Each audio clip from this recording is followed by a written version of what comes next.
Good morning, the students of class 8. Welcome to our e-learning class. Today we are going to discuss the social science history, and today we discuss the rest of the part of the chapter number 3, ruling the countryside.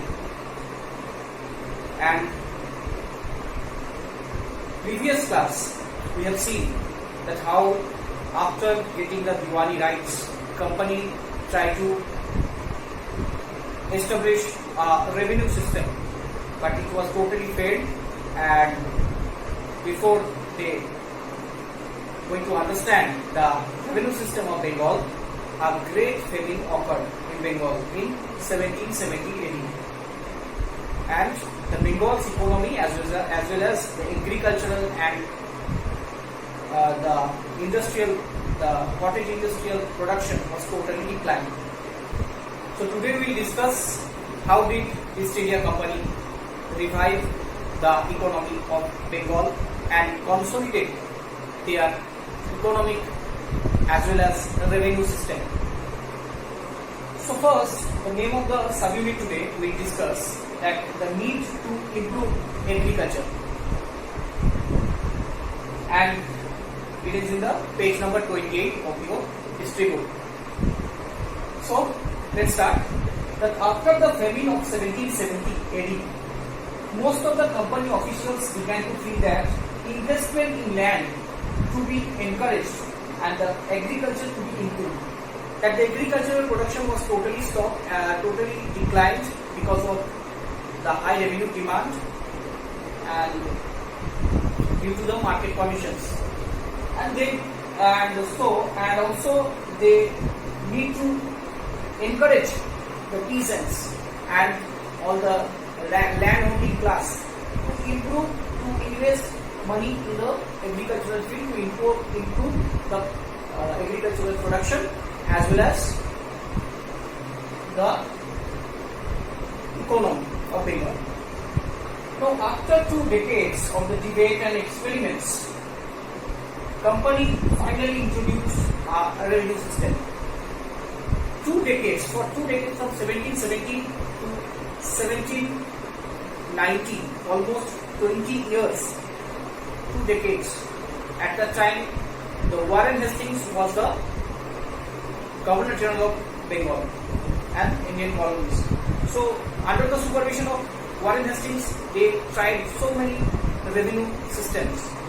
1 year settlement, 5 year settlement, 10 year settlement, but all these settlements are not sufficient to revive the economy as well and also to ensure the revenue demand, the revenue flow towards company.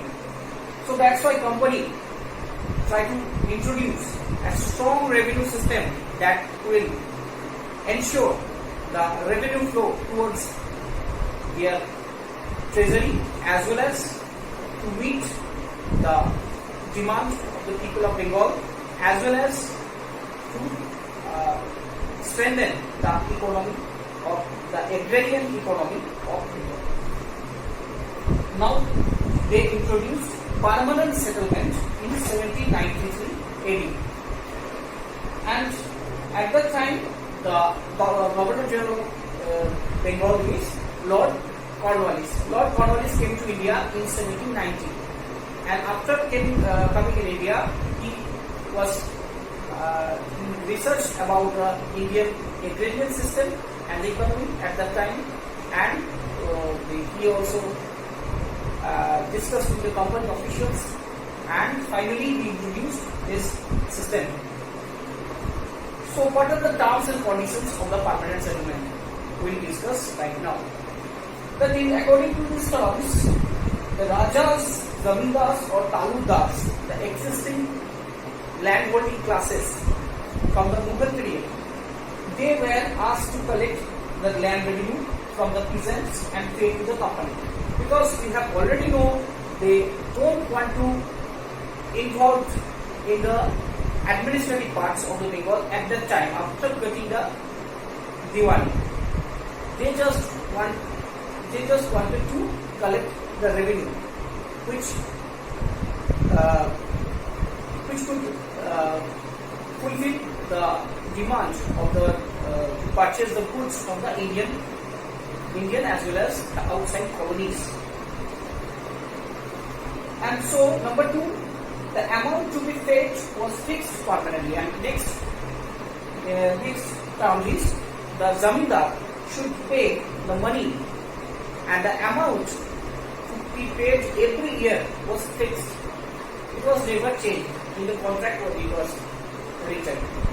And also the company also thought that since the revenue demand would not increase year by year, so the zamindars would invest in improving the land. They invest money and improve the fertility as well as the production, agricultural production of the lands of Bengal. Okay, now what are the problems faced by the company and as well as the zamindars, and what are the problems at that time? Let's check. So the problems of permanent settlement. Number 1 problem is zamindars were not interested in the improvement of land. This is the bitter truth, that they received the land grant, they received right to collect revenue, but they never invested in land. Most of the cases, company thought they invested in land, they will invested in land and the agriculture and as well as the economy improved, but it was never happened. Number 2, the amount had been fixed was too high that zamindars failed to pay, and so many of them lost their zamindari. Many zamindars, old zamindars from the Mughal periods, they lost their zamindari because the revenue settlement, in the revenue settlement, the amount was fixed very high. The amount that was fixed very high, and though it was permanent, but it was very high yearly.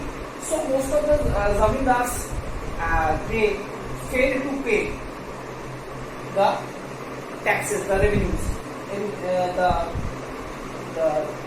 proposed amount. They failed to pay. So many of them lost their zamindari. And as per there was a law that was called sunset law. According to the sunset law, if any zamindar failed to pay their total revenue at the end of the year before the tentative date, the last date before the sunset, then his zamindari was taken away and auctioned. Same thing happened here, and lot of old zamindars lost their zamindari. Number 3, what is the problem? That in 19th century, especially in the first decades of 19th century, the prices in the market rose all over the India, and the agriculture expanded, and agriculture also expanded because population increased and the agricultural fields also expanded. New barren lands and some new lands and forest regions were under the revenue and under the agricultural field. But the company could not increase revenue demand. That's the problem. Company could not increase the revenue demand because it was fixed permanently. Number 4, what happened before that? The company also faced some loss because zamindars earn more money, but company could not earn at that time but the zamindars already earned because of the prices, the rise of prices in the market. Number 4, the new business class saw a risk-free investment. The new business class, those have emerged and those have in partnership with the East India Company. Suppose the grandfather of Rabindranath Tagore, this type of businessmen, a lot of new businessmen emerged in the society, and they saw a risk-free investment and also a good source of income without any hassle. So they had received some zamindari in auction.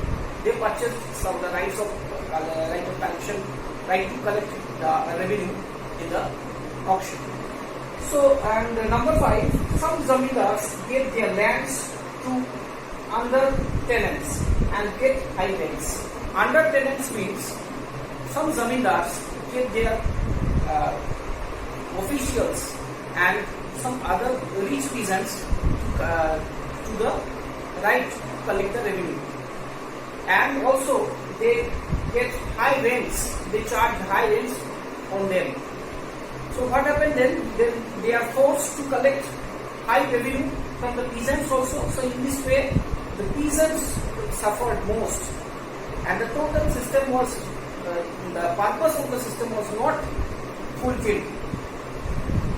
So that's the problem of permanent settlement. Now, in the peasants' point of view, what are the problems are there? Okay, now the problem faced by the peasants from this system. That problems of the cultivators. Number one, the rate was paid to the zamindar was too high, and right of the peasants on the land was insecure.